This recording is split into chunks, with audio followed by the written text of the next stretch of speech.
wabarakatuh.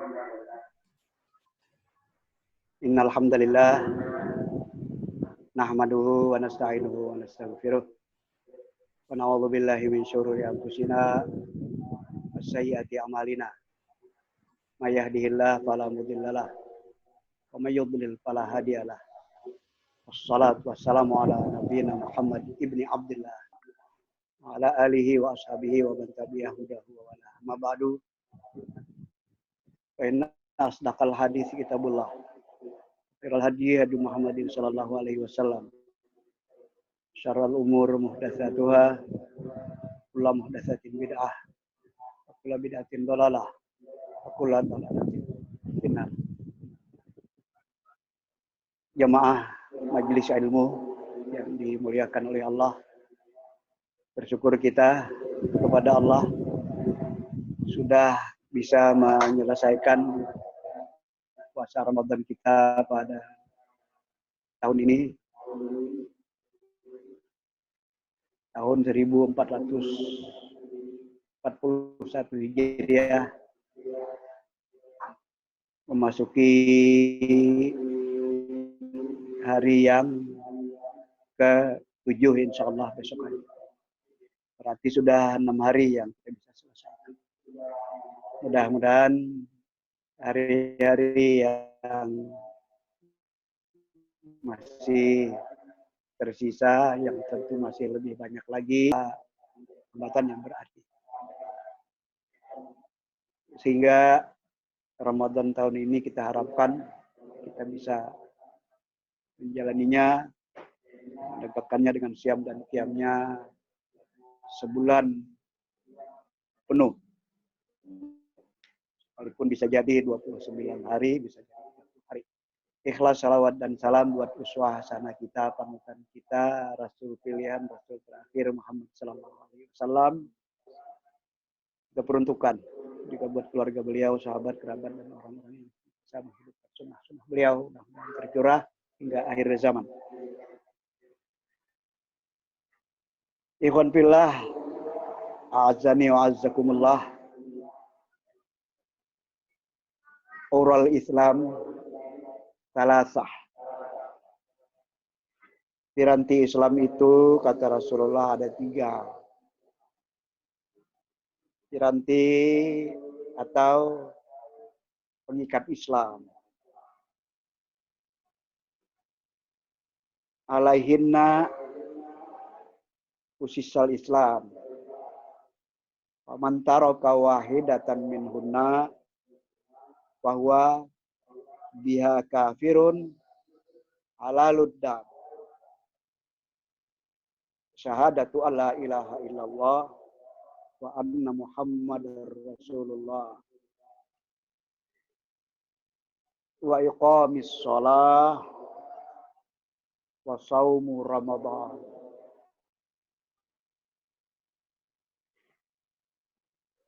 Pengikat Islam itu ada 3, dan di atas yang 3 itulah ditegakkan Islam.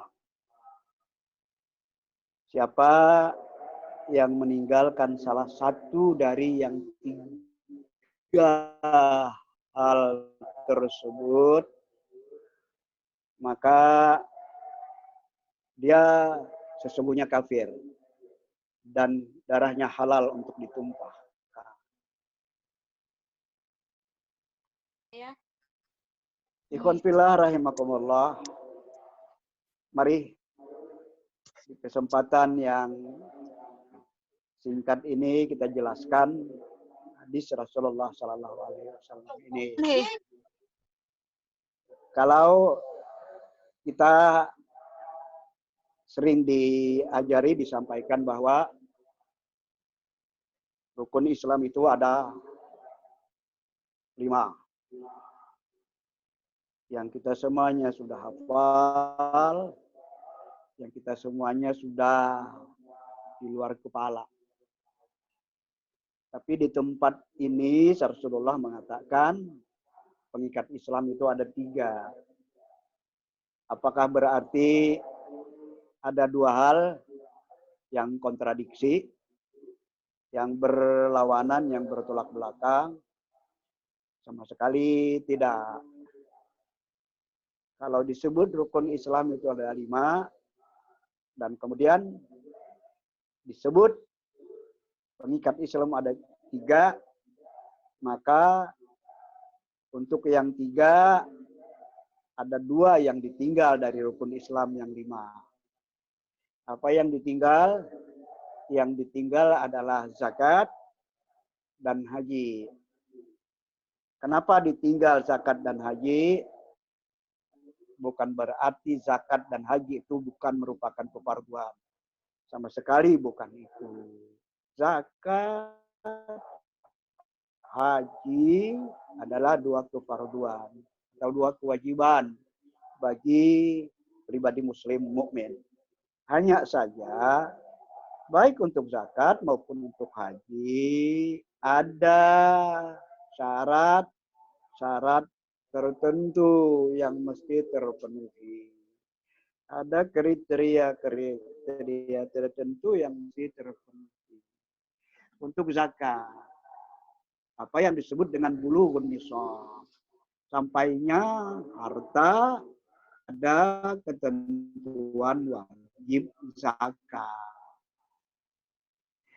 Tidak setiap muslim, tidak setiap mukmin justru harta yang dia miliki bisa mencapai nisab wajib zakat.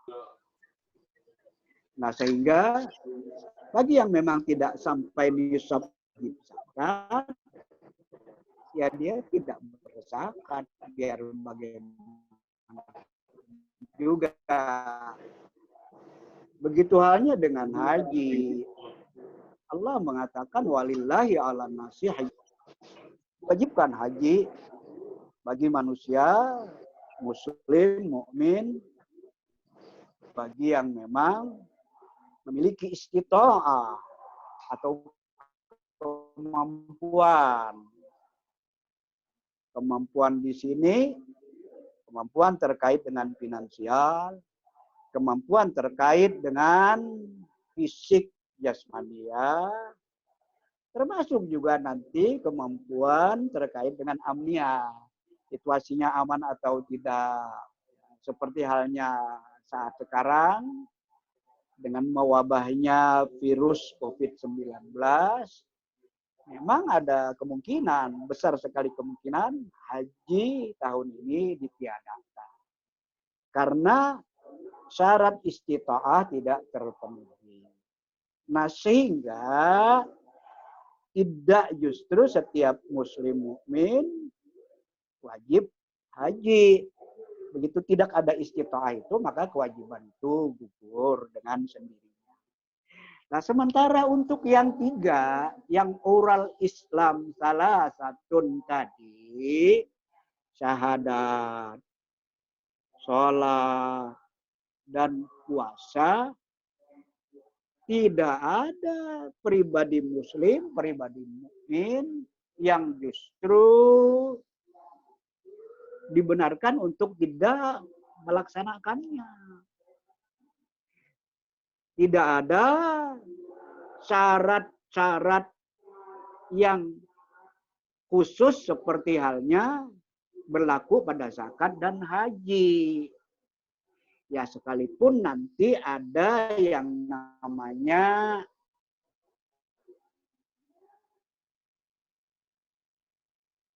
kemudahan.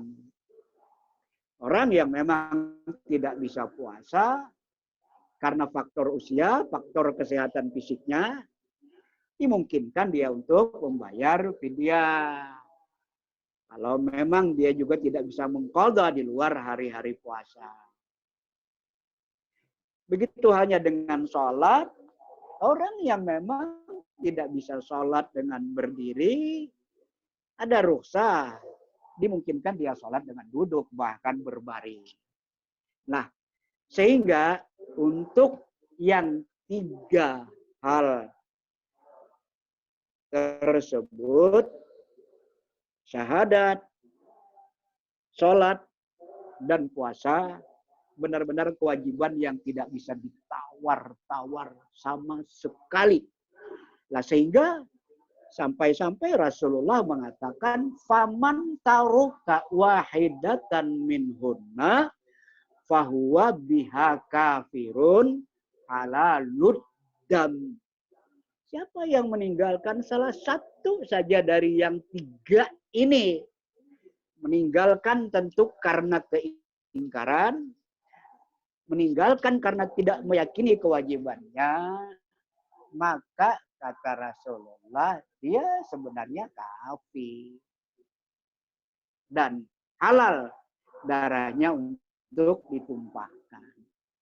Ya tentu ini konteksnya adalah bagi orang-orang yang memang menyatakan dirinya sebagai mukmin muslim.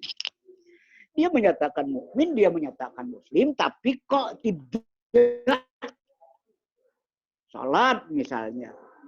Dia menyatakan mukmin, menyatakan muslim, tapi kok tidak puasa tanpa ada uzur syar'i yang sudah dijelaskan tadi. Bisa diganti dengan fidyah, bisa diganti nanti di hari-hari lain. Nah, bagi orang yang memang justru meninggalkan kewajiban, entah kewajiban sholat, entah kewajiban puasa, atau tidak meyakini kerasulan Muhammad, tidak menegakkan 2 kalimat syahadat, dia memang tidak sepantasnya mengaku muslim. Begitu dia mengaku muslim, mengaku mukmin, tapi mengabaikan kewajiban tersebut, disinilah berlaku apa yang Rasulullah katakan, dia sebenarnya kafir. Dan darahnya halal untuk ditumpahkan. Jangan lantas kemudian nanti dianggap, wah ini sangat ekstrim kalau begitu, ya sangat keras kalau begitu. Ya soal keras, soal ekstrim, ya tentu saja ini berlaku bagi orang yang memang menyatakan muslim mukmin. Artinya adalah orang tidak bisa main-main dengan keimanannya. Orang tidak bisa main-main dengan keislamannya. Untuk kita bedakan dengan orang yang memang tidak mengimani, tidak meyakini kebenaran Islam. Mereka yang tidak mengimani, tidak meyakini kebenaran Islam, wis monggo terserah. Kita tidak ngurusi mereka. Tapi ya begitu menyatakan muslim, menyatakan mukmin, tapi kemudian mengabaikan, melecehkan agama Islam. Ya disinilah justru hukum Islam itu harus ditegakkan. Sehingga sampai-sampai Rasulullah mengatakan bahwa biha kafir halalut dam. Dia sebenarnya kafir. Tidak sepantasnya mengaku muslim, darahnya diingatkan. Tentu saja diajak untuk mau menegakkan Islam. Masih tidak mau diingatkan, ya bahkan nanti yang melecehkan, memangnya kenapa juga mesti salat umpamanya. Nah, yang begini inilah yang memang ketentuan Islam, penegakan hukum Islam tidak bisa ditawar-tawar lagi. Ikhwani al-a'izah rahimakumullah. Ya, begitu kita memahami bahwa buhul Islam itu atau ikatan Islam itu ada 3, yang artinya adalah dengan menegakkan yang 3 ini itu berarti menegakkan Islam. Kita memang melihat dengan jelas. Lihat, yang pertama 2 kalimat syahadat, membangun keyakinan yang benar, membangun keimanan yang benar. Dan keimanan yang benar adalah atas kalimat la ilaha illallah. Pada 2 kalimat syahadat, di situ ada pengakuan terhadap uluhiyah Allah Dan ada pula pengakuan terhadap nubuwah, terhadap kerasulan Muhammad sallallahu alaihi wasallam. Ini yang pertama. Bahwasanya dengan dua kalimat syahadat kita telah membangun keyakinan yang benar. Dan hanya di atas keyakinan yang benarlah apa-apa yang kita kerjakan kemudian, apa-apa yang kita jalankan kemudian, di dalam kita bermakna di sisi Allah Subhanahu wa taala. Berikut yang keduanya, penegakan salat. Salat adalah bentuk penghambaan diri pribadi mukmin muslim yang memang sangat-sangat spesifik. Karena setiap orang yang memang meyakini kalau Allah sebagai Rabb-nya dan Muhammad sebagai utusan Allah, kecenderungan, keinginan untuk menghamba kepada Rabb yang dia yakini uluhiyahnya, yang dia yakini rububiyahnya, itu pasti ada. Nah, Islam justru memformat bentuk penghambaan yang memang sangat-sangat khusus berupa sholat. Nah, sehingga kita tidak bisa bermaksud untuk mendekatkan diri kepada Allah, bermaksud untuk menghamba kepada Allah dalam pengertian penghambaan yang khusus selain sholat. Ibadah-ibadah yang lainnya memang juga yang didasarkan pada ketentuan syarat, ketentuan yang ada di dalam syarat maksud saya, yaitu juga kita yakini sebagai suatu ibadah. Tapi yang lebih khusus justru adalah ibadah sholat. Yang di dalam istilah syaratnya disebut dengan sebutan ibadah mahdah. Ibadah yang memang benar-benar khusus. Beranjak ke yang terakhir, yang ketiga, puasa. Ya, puasa justru Allah menginginkan hamba-hambanya agar benar-benar mau mengendalikan egonya, mengendalikan hawa nafsunya dengan hanya tunduk dan patuh kepada kehendak Allah dan Rasulnya. Ya, sehingga di dalam puasa kita melihat kita wajib menahan justru hal-hal yang lainnya yang di luar Ramadan dibolehkan, tapi di dalam Ramadan tidak dibolehkan. Semisal hubungan suami istri. Ya, inilah memang kelebihan ibadah puasa. Lah, sehingga dengan tiga hal ini, dengan tiga ikatan ini, ikatan dua kalimat syahadat, ikatan sholat, dan ikatan puasa, sesungguhnya kita telah menempa diri kita, membentuk diri kita menjadi insan-insan yang muttaqin, yang bertakwa kepada Allah.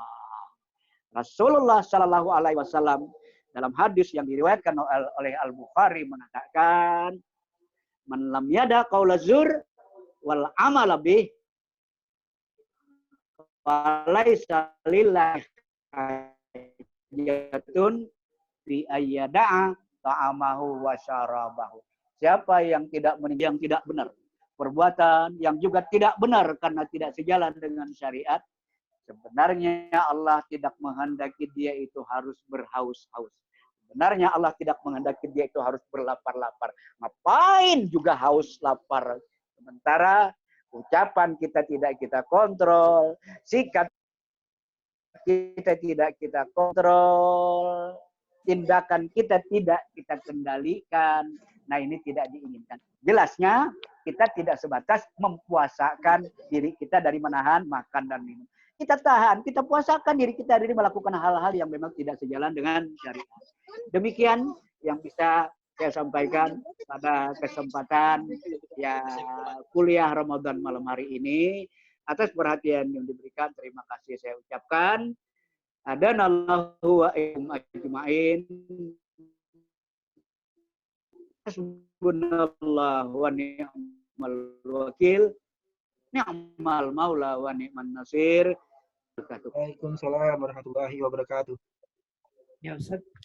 Jazakallah khair atas taujinya malam ini yang bisa menyegarkan kami, Ustaz, yang bisa memberikan pencerahan tentang sisa umur kita bisa senantiasa untuk memperbaiki diri, senantiasa untuk menambah keimanan dan pengabdian kita kepada Allah Subhanahu wa taala. Baik, Bapak Ibu, warga Bina khususnya jamaah Masjid Nurul Ilmi, mari kita tutup kajian malam hari ini dengan bacaan hamdalah.